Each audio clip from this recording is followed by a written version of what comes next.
deals with the airlines. When they have unsold seats, they use SmartFares to fill them. So you get airline tickets at ridiculously low prices. Our prices are too low to publish online.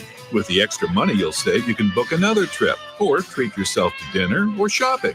So stop searching all of those travel sites to find the lowest price on your next flight. Let one of our SmartFares expert travel agents find ridiculously low prices for you. Call SmartFares today and get the best price on your next flight. Guaranteed. Also, save up to 50% off business and first class tickets. 855-325-1820. 855-325-1820. That's 855-325-1820.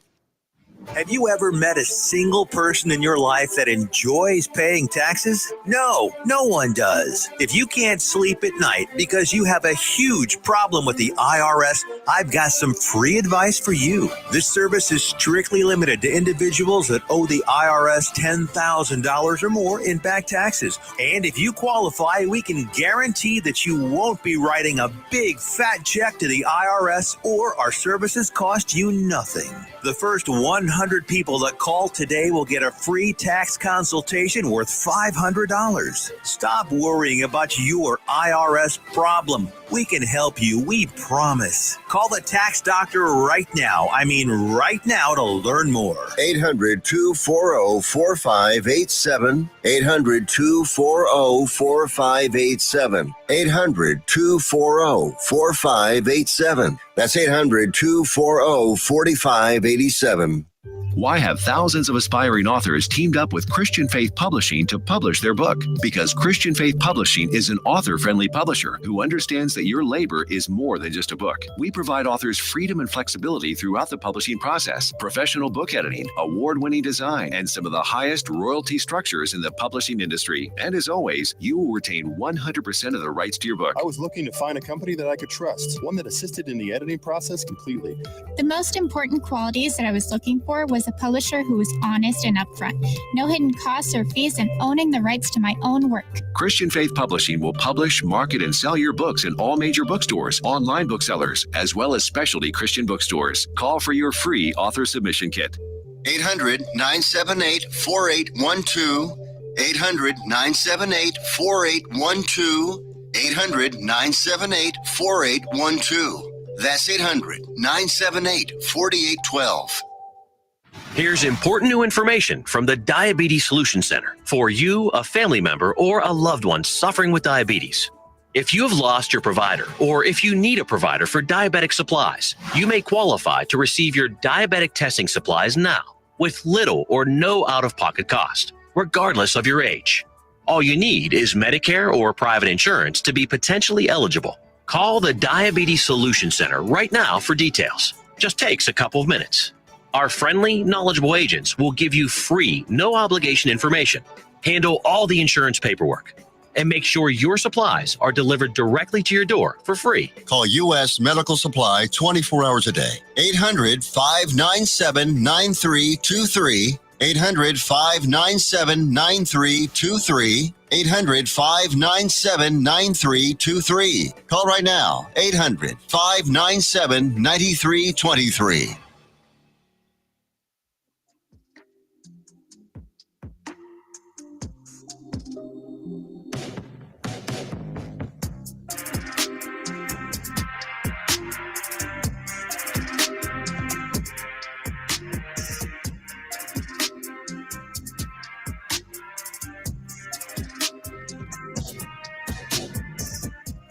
What's up, North Texas? How are y'all doing today? It is a lovely Tuesday for sports news. Not only do we still have a game from this Sunday to talk about with the Cowboys ending up in a tie with the Green Bay Packers, but the WNBA has been trying to steal the headlines today. We've got Nafisa Collier calling out the entire WNBA, including their leadership, and Kathleen Engelbert We'll talk about what she said.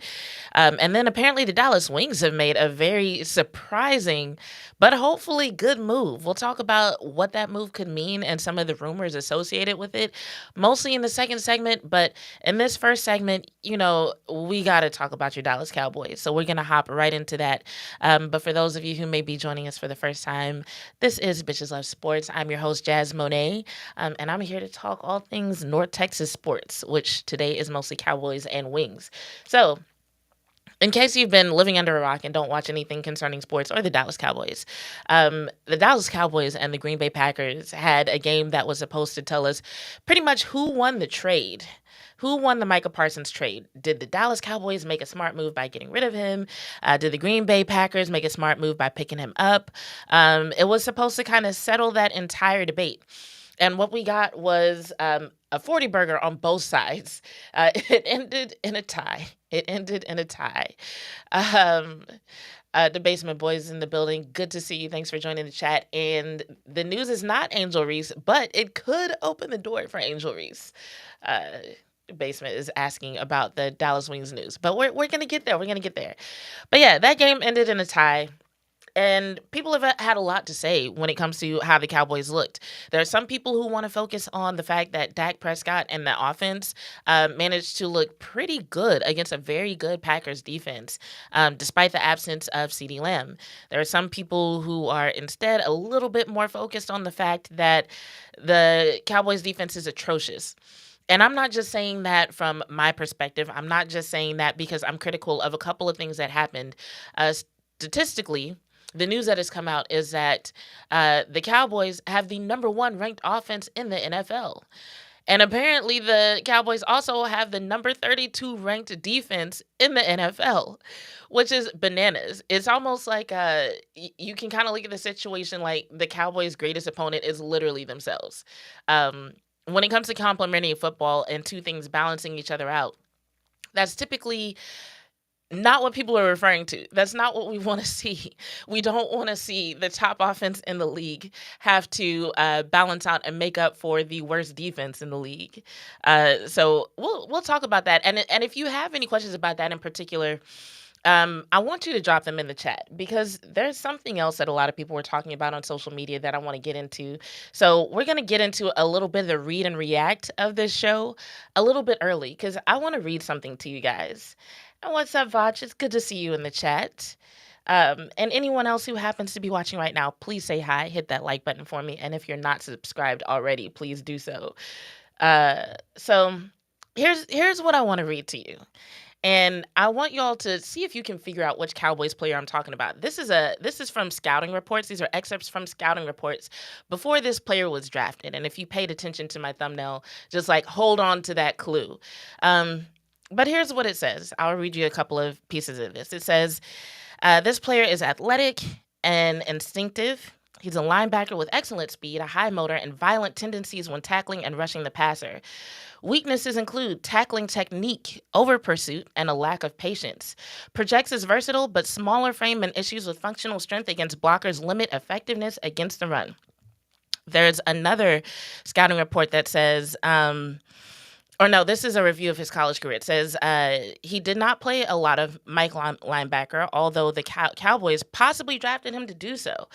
A few things that this says about him is that although analysis noted he was best suited for the Mike linebacker spot due to his high football IQ, he was listed as a starting strong side linebacker on the team's first depth chart. It goes on to talk about his outlook and says things like he doesn't really do well in open field coverage. It talks about his strengths, but also talks about his weakness in terms of form tackling and things of the like. So, in case you didn't guess it already, who does that sound like to you? I think I see it in the chat. The Basement says it sounds like Marist Liufau. Basement, you are correct. Because those were some pre-draft scouting reports on Marist Liufau and also some current notes on Marist Liufau. And when you look at the Cowboys defense right now, I mean, doesn't that sound like exactly what you're seeing, especially the pre-draft part of the whole thing?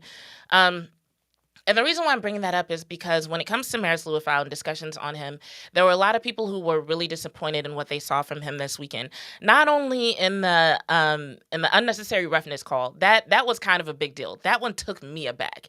I saw that and I was like, "Yo, Marist, you're smarter than that. We expect you to be smarter than that. We expect you to play better than that. We expect you, especially in that situation, right?" He did not have a perfect game. No one on the defensive side of the ball had a perfect game. And so it's not like we can really blame him for losing us a game. And I know I shouldn't say losing. A tie is not a win though, right? So and really considering their record right now, the Cowboys need a win. So we can say losing, but technically it wasn't. But we can't blame the lack of a win on Marist Liufau, because if you can blame that on him, then you can blame damn near anybody else and any of the other 13 penalties that occurred for contributing to that, right? So it's not about saying that he is the reason that the Cowboys didn't get a win.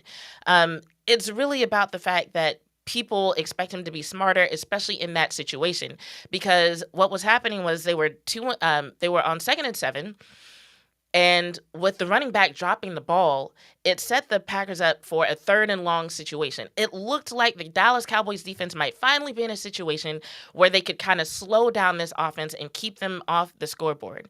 But instead, what happens? You give them 15 yards. It is so fucking hard in the NFL to get 15 yards. And it was just handed to them because Marist Liufau took like 5,000 steps after the ball was dropped and lowers his shoulder and hits this guy in a situation when he really didn't have to, you know? So that was a disappointing thing. Not just that it happened. There were several penalties throughout the game, but it was that it was a boneheaded play at a critical time. And of all people, it was Marist Liufau, who we did not expect that. But going back to the pre-draft scouting reports, and this is all going to be relevant in a second, I promise. Here's the thing. Marist Liufau, we got to remember he was a 3rd-round pick. So nobody expected him to come out and be, for example, Micah Parsons. But there is potential for him to grow from being good into being great. He was a 3-star recruit. So that tells you right there that people were like, yeah, he could be good, but we don't really expect him to be elite. Most of these star recruits don't even end up starting on an NFL team or get as many snaps as he's gotten, right? So that tells you a little something. And in college at Notre Dame, his best fit was at the will linebacker spot, or a lot of times they called it the outside linebacker spot, because it was a 4-2-5 defense, right? So that was, at that particular school, that's where his speed could really shine. So he was blitzing, he was chasing, he was covering running backs. He ended up piling up pressures and tackles for loss and, highlight plays that showed what he could be. But the same scouting reports, like what I just read, the same scouting reports that talked about how much he could be also warned about his technique. And so one of the phrases that you see pop up in those scouting reports is the fact that he was an arm tackler. And so when I remembered that, it kind of made me go back and look at this film, because I watched this film and there were some other things that I noticed, which we're going to get to. But let's talk about this whole arm tackling thing. And I pulled up a few clips for that just so y'all can see what I mean. And what I want y'all to watch in these clips is, because I know people are disappointed in the fact that Marist has been missing tackles, but watch the speed that he has and the aggressiveness that he has and think about what that could do if his technique were right. Because sometimes we see people who are arm tacklers and they just don't have the aggressiveness. Like, they're arm tacklers because they're slow and somebody's running past them, right? That's what we see a lot. But in this case, we're seeing Marist run right at dudes. Like, he's definitely in position to lay them out. But then for whatever reason, he ends up just reaching out instead of throwing his entire body into them, wrapping them up and taking them to the ground. So here we go. And I think I've got 3 different tackles here. So, all right. So we see Marist at the bottom right of the screen right now. Now, Marist has been lined up at the will linebacker spot for the Cowboys a lot. So a lot of times, like here, you'll see the play going away from him. But what I want you to watch is the top right of the screen. So he basically has to come from across on the other side of the formation and come across and catch this guy, which he does. But watch what happens when he catches up to him. So watch the top right of your screen, because that's where you're gonna see Marist flying in for this tackle. Flying in and grabs him and swings around and the guy just escapes and someone else ends up making the tackle, right? So I'm going to go back so we can watch that in real time one more time, because the way he's tackling, and you'll see this over and over again, it kind of reminds me of like a kid on a swing set, or like when you see them out in the schoolyard with the monkey bars, where they'll like throw themselves at a pole and they'll grab it and like spin around. But kids do it for fun. In this case, we need Marist to like not do that, even if it is fun. So flying in from the top right, grabs dude, swings around, dude loses him, and somebody else makes a tackle. And so that's another one where, once again, he's reaching out with his arms and not wrapping up on the dude. So number 8, you see Marist just kind of miss. He was right there and ends up following up to help, but doesn't really wrap the guy up and bring him to the ground on the first try. And then we're going to see one more instance of this here. All right, so now we see them right there in the same vicinity. Marist is coming in with speed. But once again, reaches out with his hands, does not wrap the guy up. Like, all it would take is like one more step for him to be right there, and he would pretty much have it, right?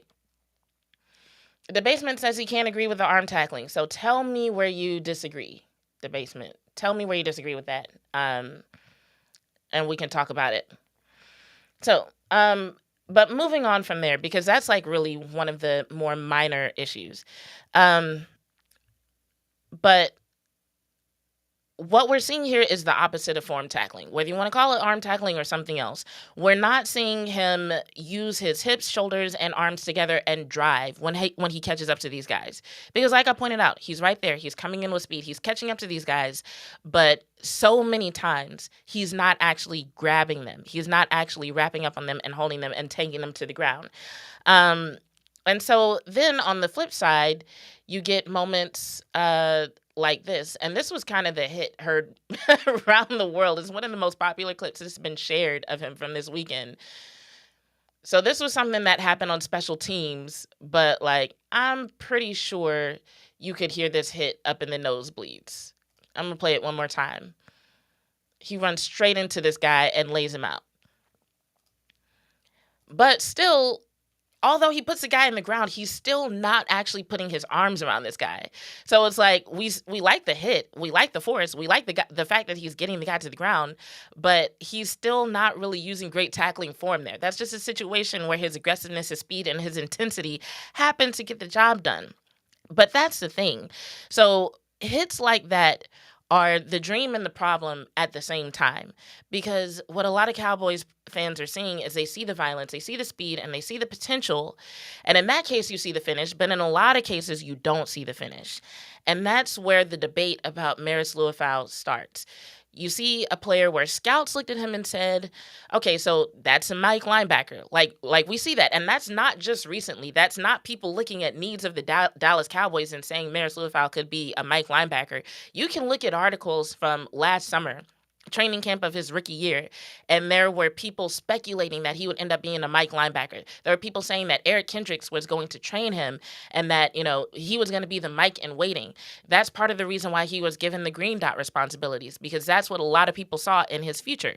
He's got the speed, he's got the instincts, and he's got the football IQ. He can communicate the defense. He can do all of that. But coaches looked at the Cowboys depth chart and said, well, we need him at will. Right? Because right now you don't have, for example, Demo, and nobody else really has that kind of range. So what we're looking at is a situation where quite possibly a big part of the reason why he's being lined up at will is because of the fact that he's got speed that you don't really see in the linebacker core for the Dallas Cowboys. Like, if you look at the depth chart, the linebacker cupboard for the Dallas Cowboys is relatively bare. They've only got 5 that are listed there. That's why you see Reddy Stewart lined up in the will linebacker spot when out on the field. Like, at first when I saw it, I was like, is he lining up over a slot receiver or something? And then I look back at it, and it's like, no. He is on the opposite side of the formation from the tight end. He is lined up in the will linebacker spot. But we'll get more into that later. But that's basically the tension. There's a tension when it comes to Marist Liufau between what people see as potential, whether, it's scouts saying they see it or fans saying they see it, and what coaches end up having to do because of what he brings to the table and what the needs are of the team. So You got scouts projecting him for Mike because the role would put him in the middle of everything. They feel like his speed and aggression would look good there. And coaches plugged him at will because, well, if you have other people who are put there who are not as fast as him, like let's say, for example, him and Sanborn were to switch places. Let's say you put Marist Liufau at the Mike position and you tried to put Sanborn at Will. A slow Will would get exposed every week. So it's what we're seeing in terms of his placement is that it's not necessarily about what's best for Marist right now, unfortunately. It's what's least bad for the roster, if that makes sense. And I feel like that's why he might be getting a bad rap because in college, he could survive at will because his speed was overwhelming average players. But in the NFL, everybody's fast, everybody's strong, so the flaws in him show up louder. So it's not that he's worse or that he's regressing, it's just that the league is getting better. Because like I said, when I read those scouting reports earlier, everything that I read there seems to apply to what we're already seeing. But it's a situation where, like, when you don't have Micah Parsons and his highlight reel worthy plays and you don't have Overshown on the field taking the spotlight off of him, now there's like this glaring need with the Dallas Cowboys. What used to be like a blinking red light, like, hey, we might need some help here, it's now a fire drill. There's alarms going off.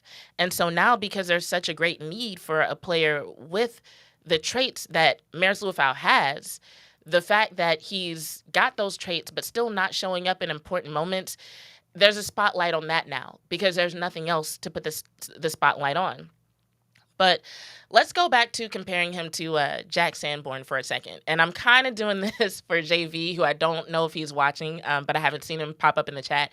But when I was doing the watch along on Sunday, JV was like, can we talk about Sanborn's speed? And I was like, why would we talk about Sanborn's speed? There's literally nothing to talk about.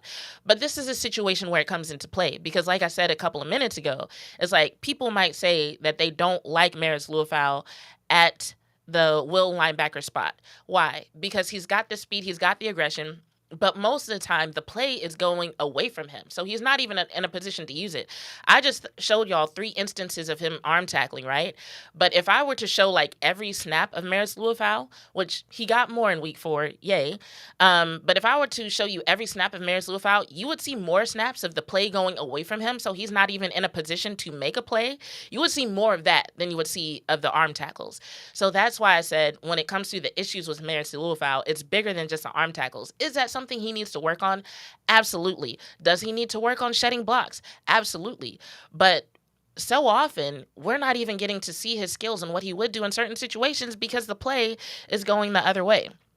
So, if we compare him to Jack Sanborn, against Green Bay, Jack Sanborn had 11 tackles on 62 defensive snaps.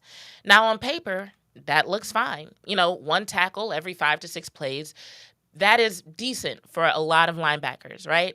But when you actually watch him, the lack of range jumps out. And I feel the need to point this out because you see people on social media sometimes going back up against Jack Sanborn critics and people who say Jack Sanborn is slow, Jack Sanborn is not athletic. And they'll be like, well, he had more tackles than anybody.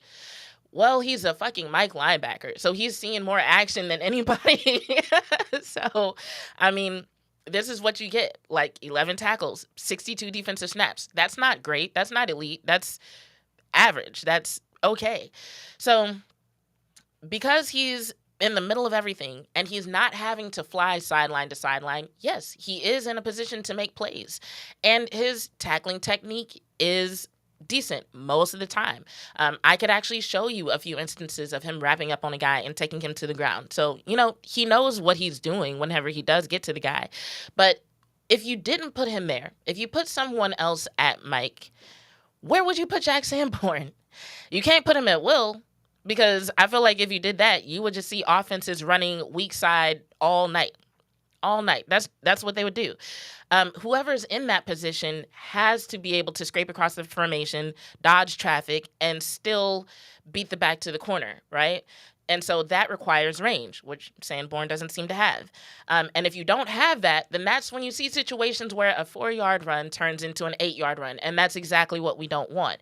And so that's why Jack Sanborn absolutely could not survive in that position. And that's why Marist Liufau is stuck there. Because once again, who else is going to take that position if not Marist Liufau? So Meanwhile, Marist Liufau snaps, they are going up. So he had 23, and I got this stat from Nick Harris on Twitter. So he had 23 total defensive snaps over the first 3 weeks. And then in week 4, he had 29 defensive snaps in one game. So what that tells me is that the coaches, they know they need juice on the defensive side of the ball, and they're willing to live with the growing pains to an extent. But here's the bottom line on Marist. Right now, he's exactly what the scouting report said he'd be. He's fast, he's fearless, he's violent, but he's also still very raw. And so without someone like Micah Parsons or Demo to balance that out, that spotlight is on him and it's unforgiving. But the flashes are real. So that's why I called this an emergency meeting of the Marist Liufau Fan Club, because I could see people on Twitter kind of like losing their hope, losing their faith from seeing the missed tackles, from seeing that penalty. But it's like, no, what we've seen in this guy is very real. It's still real. The flashes are real and they are worth betting on. But at this point, you kind of have to ask yourself, when it comes to the Dallas Cowboys, even though I've laid out all the reasons why he hasn't been in that position, like, what do we really have to lose? Like, I understand that with Jack Sanborn in that Mike position, you kind of get this sense of consistency. He's steady. And with Liufau there, you're kind of risking some chaos. But at this point, you're last in the fucking league. Like, hell, chaos all day. Let's see what it looks like, because how much worse could it really get? You know, I guess you could say, well, instead of tying a team, you could lose against a team. But, like, the Cowboys are 1-2-1. You have the worst defense in the league. So I'd say it's worth experimenting with a little chaos, right? I mean, and I'm going to look at y'all's comments on the screen in a second. But before I do, I just wanted to take a second to shout out Marist Liufau directly. If you've been watching my show since the very beginning, you know, I used to do this thing where I would like write love letters to players. They weren't actual love letters, but it was just my opportunity to talk to players directly and tell them what I hoped for from them in their next game, you know, but people took it too far. And so I kind of stopped, but we're going to bring it back for a second. So Marist, hun, I'm going to hold your hand while I say this. Cowboys Nation, we see the speed, we see the flashes, and we see the Juggernaut energy that you bring to the field. And so we know the potential is there, and we are rooting for you. Believe me, sir, we are rooting for you. But what we need from you, and this is for the sake of your career, your future self, the team's success, and the sanity of Cowboys Nation, we need to see that same fearlessness in your tackling form. We need you to rap, we need you to finish, and we need you to show everyone that you're more than just a flash play guy. So we don't need you to be perfect. We just need progress, because until you start showing that you can do that, we're never going to see you in that mic position.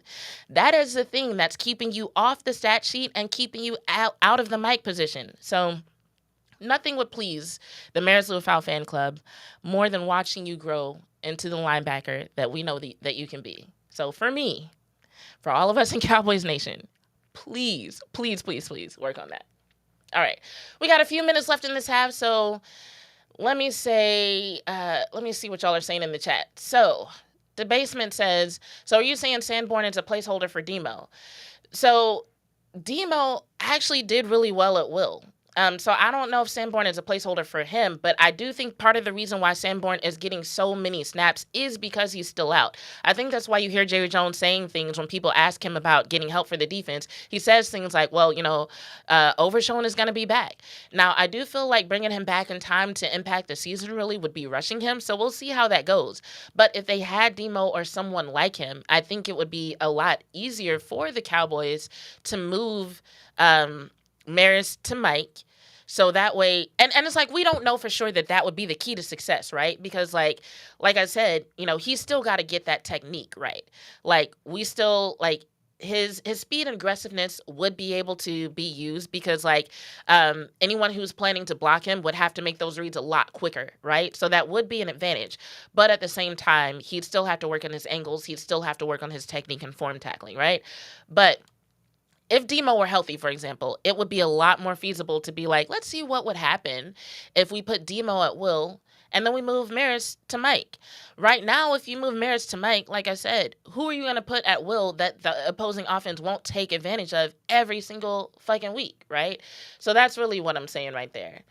And you also said Sanborn can diagnose, but he is molasses slow. Yes, 100%. Um, you asked, would you put Marist at the middle and having Marquise Bell at the will? Not like Bell hasn't played the LB spot. At this point, I'm willing to try it. At this point, there aren't too many things that I wouldn't be willing to try, to be honest. But that's why I'm kind of looking at, like, okay, how they're playing Reddy Stewart. Because, like, Reddy Stewart is a cornerback on paper. But if you actually look at his snaps, there are several times where he's being lined up at the will linebacker spot. And it's kind of crazy, right? Like, 5'10", 178. Make him a linebacker. It's weird. But the Cowboys have done weirder things when it comes to player flex, you know? So I'm like, I wonder if they are working on seeing who else can play that will linebacker spot so that they maybe can move Marist around a little bit more. Because I feel like the good traits that Marist has, they're not being used to their full potential where he is. And all the things that we're talking about in terms of technique and angles, I feel like with more snaps and better positioning, he could work on that. Because he can practice all day, and I hope he does, but we know that you get better at football by playing football. So at the end of the day, if we want a better Mike and we want to see Marist be that Mike, we've got to put him in position to do that. So that's basically my case. I'm going to look at more of y'all's comments during the break. We've got a few seconds. We're about to be out. But stay during the commercials. We got to pay some bills, and we'll be right back. We'll finish up this conversation, and we'll talk about Nafisa Collier and the WNBA.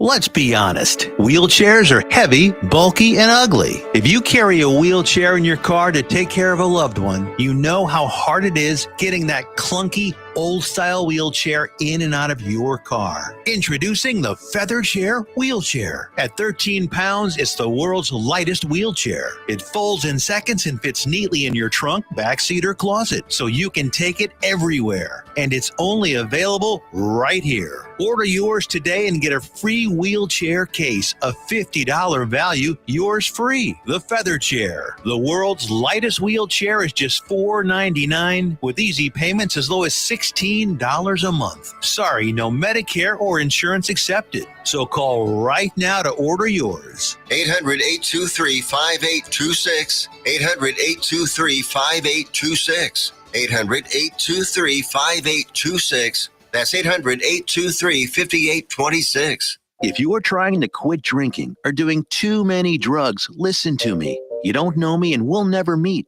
I had a problem like you once. I drank and used to party a little too much till it got out of control and almost ruined my life. I realized I needed help to fix my problem before it totally destroyed me. If you've tried to fix your drinking and drug problem and you know you can't do it alone, you need to call the National Treatment Advisors. They'll immerse you into a 30-day program to replace your old habits with new habits and totally change your life. And if you have PPO private health insurance, the entire program may be covered. Fix your problem right now before it gets any worse. Get clean. Call now and learn more. 877-247-1581.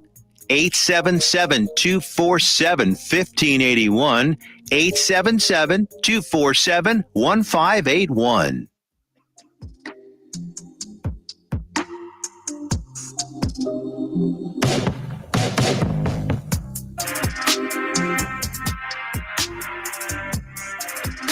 What up, what up?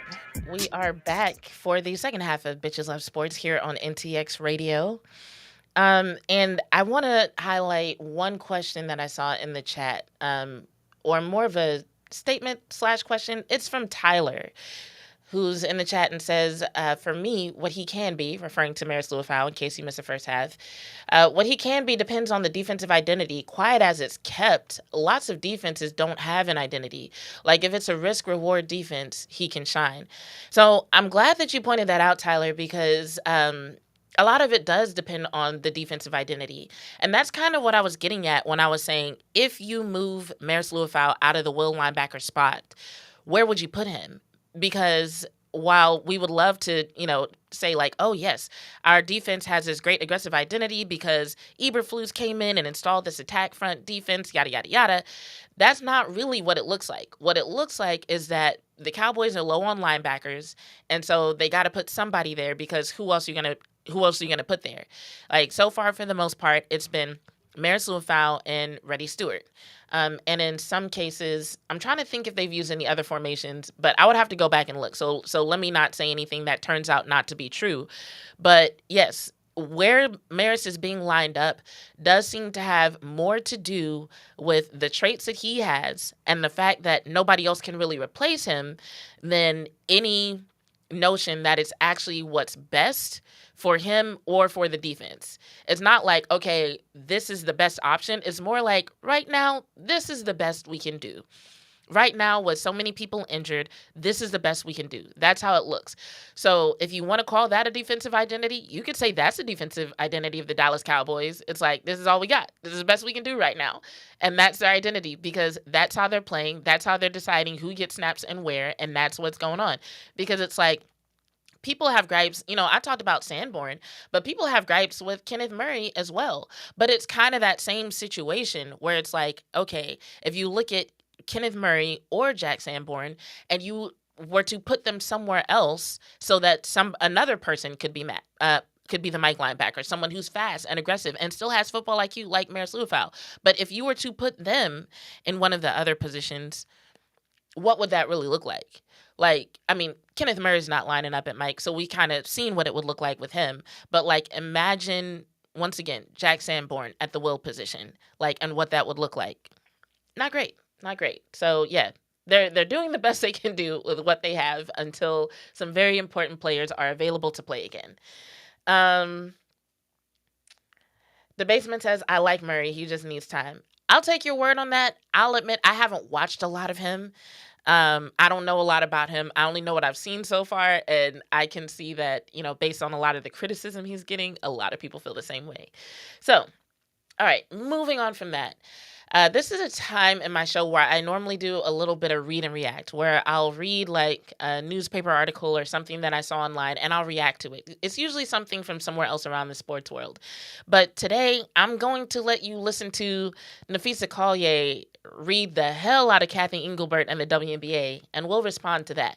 So if you go to Twitter, and a couple of people have reposted it. It's on the ESPN Twitter channel. The Lynx might have reposted it. I thought it was really cool of the Lynx to let her use their backdrop showing support. And I found it on ESPN's page. But there's about a 4.5-minute segment of everything that Napheesa Collier said today. And we're going to listen to a little bit of that, and we're going to talk about the implications. But first, I just want y'all to hear what she had to say. It's the lack of accountability from the league office. Since I've been in the league, you've heard the constant concerns about officiating, and it has now reached levels of inconsistency that plague our sport and undermine the integrity in which it operates.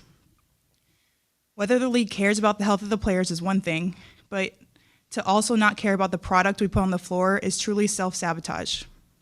Year after year, the only thing that remains consistent is the lack of accountability from our leaders. Sorry, I had to walk here in my boot. I'm kind of out of breath. The league has a buzzword that they've rolled out as talking points for the CBA as to why they can't pay the players what we're worth. That word is sustainability. But what's truly unsustainable is keeping a good product on the floor while allowing officials to lose control of games. Fans see it every night. Coaches, both winning and losing, point it out every night in pregame and postgame media. Yet leadership just issues fines and looks the other way. They ignore the issues that everyone inside the game is begging to be fixed. That is negligence. At Unrivaled this past February, I sat across from Kathy and asked how she planned to address the officiating issues in our league. Her response was, well, only the losers complain about the refs. I also asked how she planned to fix the fact that players like Caitlin, Angel, and Paige, who are clearly driving massive revenue for the league, are making so little for their first 4 years. Her response was, Caitlin should be grateful she makes $16 million off the court, because without the platform that the WNBA gives her, she wouldn't make anything. And in that same conversation, she told me players should be on their knees thanking their lucky stars for the media rights deal that I got them. That's a mentality driving our league from the top. We go to battle every day to protect a shield that doesn't value us. So I'm going to go ahead and pause right there, and we can talk about it. So To give y'all some context, the WNBA players have been going back and forth with negotiations to try to get a new CBA done before they have to get into a lockout. So they basically have until the end of October to get this done. And so far, the narrative has been, from the player side, it's been, hey, we want you to pay us what you owe us, pay us what we're worth. And the WNBA has insisted, well, we can't because what you're asking for would be too much. And for the people who have looked into it, there does seem to be support for that. So essentially, for the first several years, for a very long time, in the WNBA's operations, they were operating at a deficit. And so they were basically subsidized by the NBA and, getting money from other companies like Nike to the point where, according to people who have looked at the documents, I wasn't able to get my hand on the actual documents, but I did listen to people who I trust to tell the truth. Apparently, when it comes to their operating revenue or their operating budget, they're not even in control of 50% of it.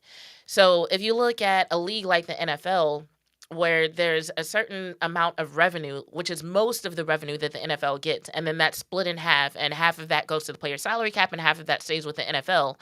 The WNBA is saying, we can't even do that, because if we take that and split it in half, there's other companies who already own that half because we've been operating at a deficit. So what you're asking for is something that we literally can't give you. That's the story, right?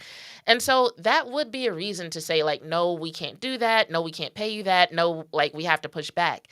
But then when you hear about Kathy Engelbert talking about players the way she's talking about them and saying things like they should thank their lucky stars for the media rights deal, saying that players should be lucky that they're making so much off the court because of the platform that the WNBA gives them. Like having this air of shut up, you need me. You should be on your knees thanking me. It's just so disrespectful and rude. It makes you not want to trust anything else that comes out of her mouth. And this is not the first time that Kathy Engelbert has said something that seems disrespectful and dismissive of players. My mind goes back to when players were asking her to more directly address some of the racially motivated hate speech that was coming from WNBA fans when it came to especially the supposed rivalry between Caitlin Clark and Angel Reese. There were a lot of things that were coming out not only on social media, not only in media coverage when you listen to some of these podcasts, but even in the arenas during games. There were people saying hateful things to the point where a lot of players didn't even feel safe. They felt unsafe. And they asked Kathy Engelbert to address it. And she basically kind of brushed it off like it wasn't a big deal. And people thought that she was just looking at the money over the impact on players. She just likes the spotlight that's on the WNBA. So she doesn't want to tell players, or she doesn't want to tell fans that they should be more respectful to players because she doesn't want to accidentally drive away some of the new eyes that are on the sport. That's what people thought. But you listen to what Nafisa Collier says here, and it sounds more like Kathy Engelbert just simply doesn't respect players. Doesn't value them, feels like they should be on their knees thanking her. And it's at first you could say it's a race thing, but no, she's saying this about Caitlin Clark. So it just sounds like she don't respect none of these people in the WNBA. It's crazy. It's crazy work. Nasty work, like Debasement is saying in the chat.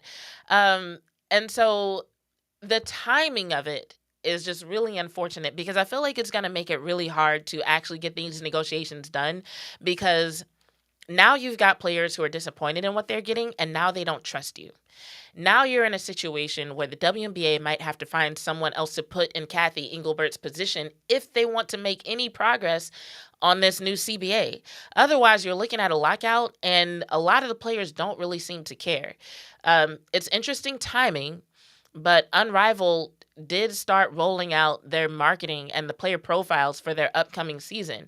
Now, their season is set to start in February, but they're a lot more sure that they're actually going to have another season than the WNBA is now. And Kathy Engelbert did put out a statement about this. She did respond, sort of. She didn't really say that what Nafisa Collier said wasn't true. What she said was that she was disappointed in how Nafisa characterized their conversations. But she didn't say that she was misquoted. She just said she didn't like how it was characterized. And so I don't know about anybody else, but it comes off to me like she's basically admitting to the fact that she says those things, but is trying to suggest that there's some context in which that would be acceptable. I don't know. I'm going to need to hear more because what she said so far, um, it doesn't move me off my spot. It doesn't sway me at all. It doesn't make me think that anybody who says that she's disrespectful and doesn't value players, it doesn't make me think that those people are wrong. Castro family says Caitlin Clark is carrying the WNBA on her back. I can see why people think that. Like, her entrance into the WNBA did really drive it. The reason why I hesitate to buy into that narrative is because there are so many people who had to keep the league going before she even got there.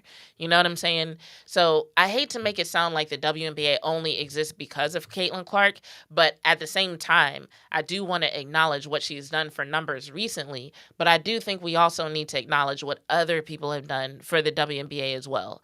So I won't say she's carrying the whole WNBA on her back, but I will absolutely say the WNBA would not be the same if not for the presence and addition of Caitlin Clark.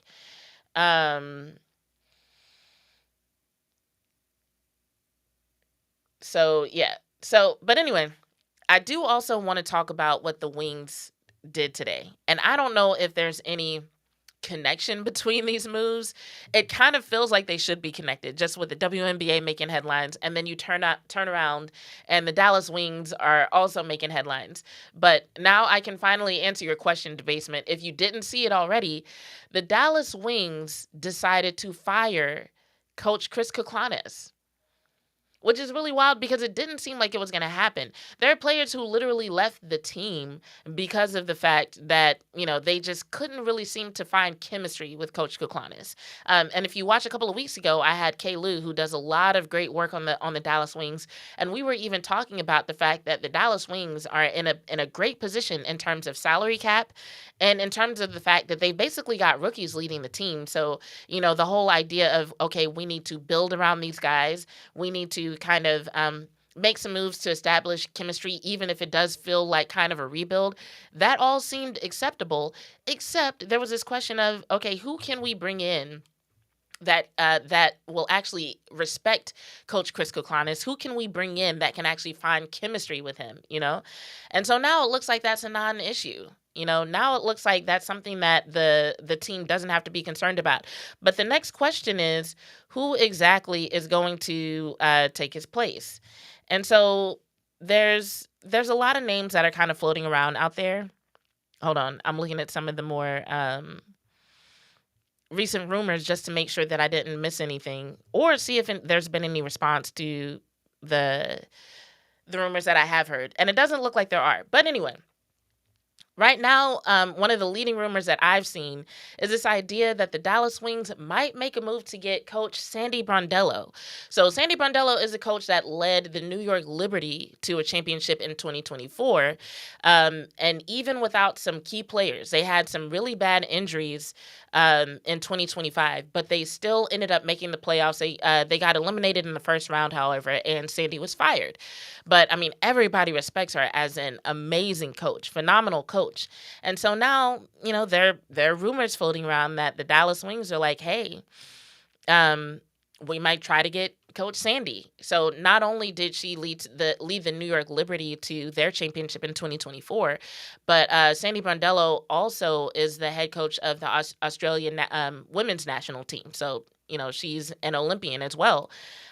So that would be a major change for the Dallas Wings, to bring someone with such questionable experience like Chris Koklanis in, and then say, okay, now we're going to move off of you. And then to move from that to Sandy Brondello, an Olympian, an actual champion, someone who's shown that she can actually impact the team and get players in line, someone who's respected by coaches, someone who people actually might change teams for. So Debasement, when you were talking earlier about, okay, is the news that we're getting Angel Reese? That's not the news. But if the Dallas Wings ever wanted to be a place that would be acceptable for a player like Angel Reese, a move like this is something that they would have to do. So I don't know if they're going to move on Angel Reese or what other players they might be looking at, or if there's going to be a WNBA season at all, because first things first, they got to figure out the CBA situation. Otherwise, all these conversations are non-issue. But it just feels like today has been a day of bold moves in the WNBA. And what kind of felt like it was going to be a quiet offseason is actually turning out to be full of headlines, full of moves, full of people, making decisions. Ricky says, even in ladies, I'm going to assume that you're talking to me and Tiff, maybe, because as far as on the show, it's just me. I want to see what Tyler said a second ago. Tyler says, Caitlin Clark's skills isn't driving the WNBA. Half of her fan base don't even respect women athletes. The drama attached to her name carries the WNBA. Let's be clear. That unfortunately is, there's a lot of truth to that. So I'm not going to act like Caitlin Clark isn't skilled. Like, she's a good player. And her skills have been what brought a lot of eyes to her. Maybe not all eyes, but a lot of eyes. Like, I mean, we can't just act like shooting through three-pointers from the logo is something to sneeze at. That's definitely something that people like watching her for her range, for her defense, for her athleticism. So, like, yes, her skills are bringing eyes to the WNBA. Is it driving the entire league? No. But that line about half of her fan base don't even respect women athletes, big facts. And it's unfortunate because it's like when I come across Caitlin Clark fans, I can talk, I promise. When I come across Caitlin Clark fans, I always have to kind of like pause for a second and listen to what they say, because I can't take the idea that they're a WNBA fan at face value. I always have to be like, okay, are you secretly a racist or misogynist who's using Caitlin Clark as kind of like a lens through which you can spew hate at the black women in the WNBA, or do you actually like the WNBA, right? So yes, there is a lot of drama attached to the name of Caitlin Clark. Unfortunately, her fan base is made up of a lot of bigots who saw this rivalry between her and Angel Reese as a great opportunity to talk a lot of shit about black women. And that's unfortunate because, like, you would love to see the WNBA audience just actually grow. You would love to see people just have respect for Caitlin Clark and the great athlete that she is, because she is a great athlete. You would love to see people just, like, even if you do believe there's a rivalry, you would love for people to just, like, indulge in the actual rivalry. Like, you can look at what's happening with the Indiana Fever and look at what's happening with the Chicago Sky, and there are enough storylines there to discuss these two players and these two teams without having to bring all this extracurricular bullshit that has nothing to do with the sport into the conversation. But unfortunately, some people just like to look for the opportunities to do that, and I mean, there's not really much we can do about it. And I mean, hey, technically, there's not really much that we should do about it. Like, we can fight back against it. We can fight back against beliefs that we don't believe in. But at the end of the day, people can say whatever they want. The thing that I don't like is when it's mistaken for a legitimate narrative, when it's mistaken for a legitimate take. It's like, if you want to be hateful, you want to have that conversation, there's nothing that I can do to stop you. I'm not going to fuck with you. But it's when these people actually start whole ass podcasts and portray themselves as actual sports fans and act like they actually know something about the sport, and they don't know shit about the WNBA, haven't been following it. Like, when there was a big pushback against certain teams having their Pride Night or whatever, and I was just like, there was pushback against Indiana Fever having their Pride Night. And I was like, how y'all going to become fans of a team and not even understand the traditions of the team? How y'all going to become fans of the team and not even understand the culture of the sport? And they were like, is it really the culture of the sport? Da-da-da. And it's like, if you have to question whether or not Pride Night is related to the culture of the WNBA, you clearly have not been following the WNBA. You don't know shit about the players in the WNBA. If you have to question whether or not the Indiana Fever have had Pride Night before, I know you're a new fan. And if you're mad about it, then I kind of understand why, you know? JV, what's up? JV. So I talked about Sanborn Speed just for you. So if you want to know what I said about that, you should rewind the show. Or if you have a question about it, you can put it in the chat, because we've just been sitting here talking about Nafisa Collier cooking the WNBA and Kathy Engelbert, and talking about the Dallas Wings firing Coach Chris Kuklanes in a surprise move. Wow. But yeah, nobody saw that coming. So let me see what else y'all have been saying. You said, how do you feel about Dak through 4 weeks? Dak has been phenomenal. I feel like the way that he is managing this offense, like we couldn't ask for anything better.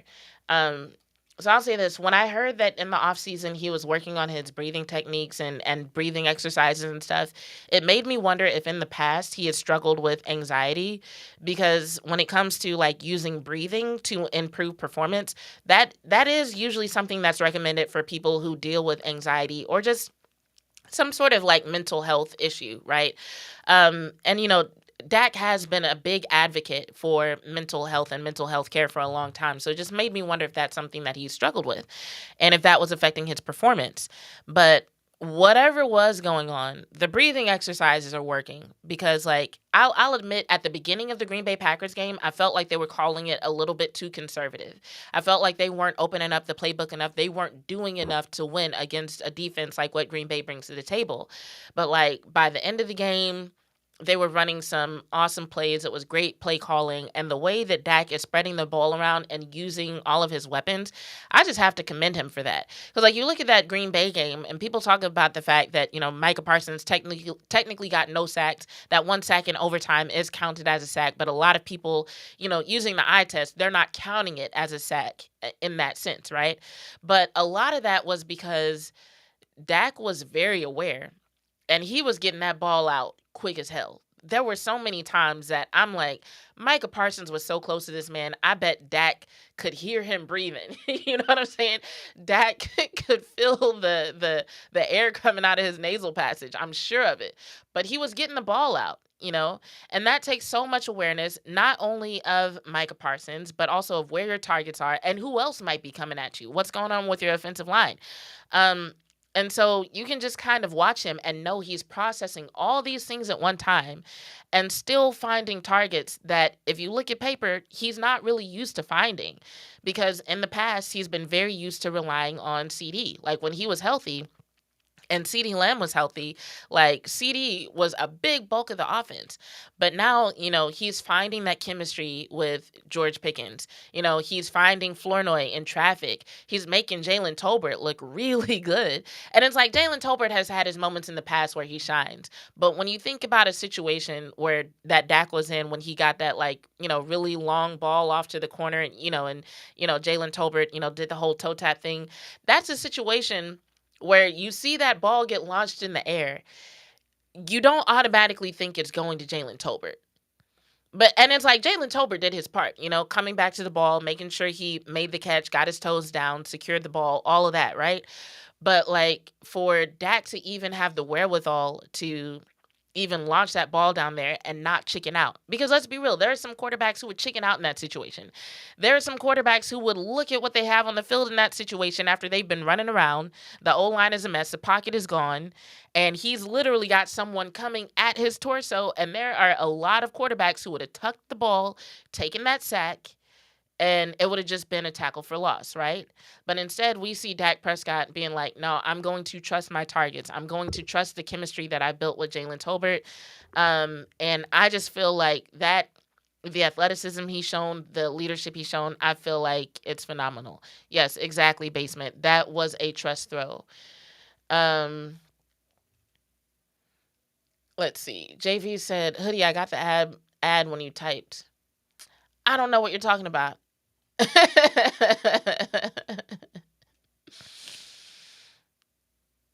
Oh, are y'all getting ads when you watch? Okay. Sorry, guys. I can't control that. There's nothing I can do about that except recommend that y'all get YouTube Premium. That's just something that pops up. But I thank y'all for saying in the chat and for watching. And I guess it would make more sense to call you Hoodie than Basement. Like, sometimes I be talking. So, okay, fun fact about my ADHD. My ADHD will make me mess up names or forget names. So, a lot of times when y'all are in the chat, I just say whatever I see in the chat. Because I think I've had some people, like, change names, and I know who they are.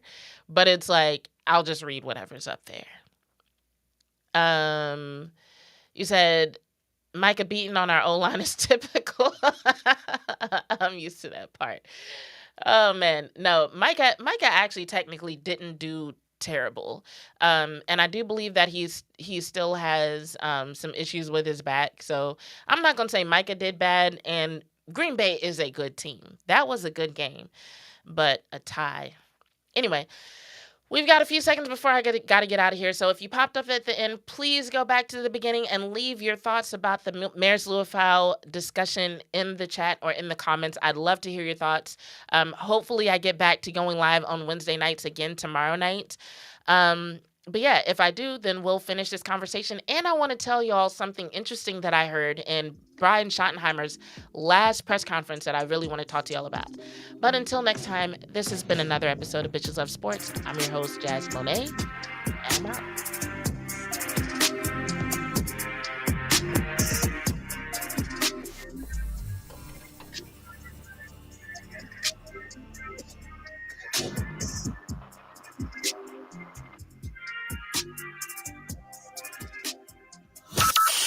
From Burleson to Venus and Grandview to Godley, this is the voice of Johnson County, Joco Community Radio. Attention all business owners and creative minds. Do you need a unique and personalized touch for your products?